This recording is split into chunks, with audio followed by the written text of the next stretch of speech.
বঙ্গবন্ধুর ভাস্কর্য যখন তৈরি করা হয়েছিল তখন হাজার হাজার মুসলিমরা মাঠে নেমেছিল, তার বিরুদ্ধে কথা বলেছে, অনেক আলেমরা এর বিরুদ্ধে কথা বলেছে।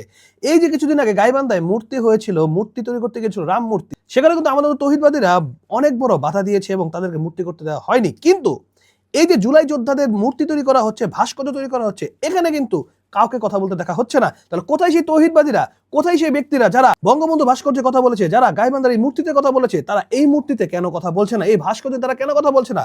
তাহলে কি বোঝা যাচ্ছে যে তারা শুধুমাত্র একটি দলের এজেন্ডা বাস্তবায়ন করতে গিয়েছে? তারা আল্লাহর এজেন্ডা বাস্তবায়ন করতে আসেনি, তারা ইসলামের এজেন্ডা বাস্তবায়ন করতে আসেনি। বঙ্গবন্ধুর সময় ফতোয়া দেওয়া হয়েছিল যে এটা হারাম, ইসলাম এটা শিরক, এটা করা যাবে না। সেম জিনিসটাই তো আজকে এই ভাস্কর্যের বিরুদ্ধে, জুলাই যোদ্ধাদের যে ভাস্কর্য তৈরি করা হচ্ছে সেখানেও তো করা উচিত ছিল। যেখানে বলা হয়েছিল রাম মন্দির করতে দেওয়া হবে না বা রামের মূর্তি করতে দেওয়া হবে না, আমরাও বলি রামের মূর্তি এখানে হবে না, বঙ্গবন্ধুর মূর্তি হবে না, কোনো ইসলামিক দেশে কোনো ভাস্কর্য তৈরি করা হবে না। তাহলে সেম কথাতে কেন এই জুলাই যোদ্ধাদের যে ভাস্কর্য তৈরি করা হচ্ছে সেখানে বলা হচ্ছে না? তাহলে কি আমরা এক পেশিয়ে কথা বলছি না? তাহলে কি আমরা ইসলামের কথা বলছি? তাহলে কি আমরা এখানে আল্লাহকে ভয় করে কথা বলছি না? শুধুমাত্র নিজের স্বার্থ হাসিলের জন্য এগুলো বলছি?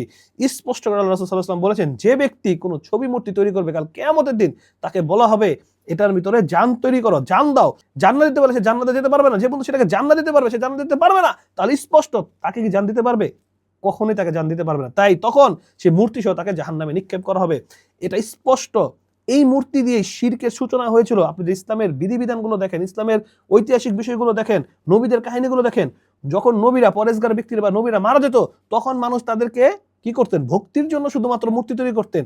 সেই ভক্তিটাকে শয়তান আস্তে আস্তে পূজায় পরিণত করেছে, তাদেরকে মানুষ রব মানা শুরু করেছে। আপনি যদি ইতিহাস ঘাটেন তাহলে দেখতে পাবেন কিভাবে এই ভাস্কর্যই এক প্রকার মূর্তি হয়েছিল এবং মূর্তি দেবদেবীতে পরিণত হয়েছিল এবং সেখানে মানুষ সেজদা করতে আল্লাহকে ছেড়ে। ইন্না শিরকা লাযুলমুন আযীম, নিশ্চয়ই শিরক হলো সবচেয়ে বড় জুলম, এবং এই জুলুমটা আমাদের উপরে করা হচ্ছে, চাপিয়ে দেওয়া হচ্ছে এবং আমরা এটা মেনে নিচ্ছি। যদি আপনি বঙ্গবন্ধুর ভাস্কর্য নিয়ে কথা বলেন তাহলে আপনাকে জুলাই যোদ্ধাদের ভাস্কর্য নিয়েও কথা বলতে হবে। তাহলেই বোঝা যাবে আপনি আল্লাহর এজেন্ডা বাস্তবায়ন করতে আসছেন নাকি নিজের কোনো এজেন্ডা। মধু, ঘি, সরিষার তেল, খেজুর সহ আপনার নিত্য প্রয়োজনীয় ন্যাচারাল পণ্যগুলো নিতে পারবেন আমার শপ আলামিন হাল শপ থেকে। পণ্যগুলো নিতে এখনই আমাদের স্ক্রিনে দেওয়া হোয়াটসঅ্যাপ নম্বরে যোগাযোগ করুন।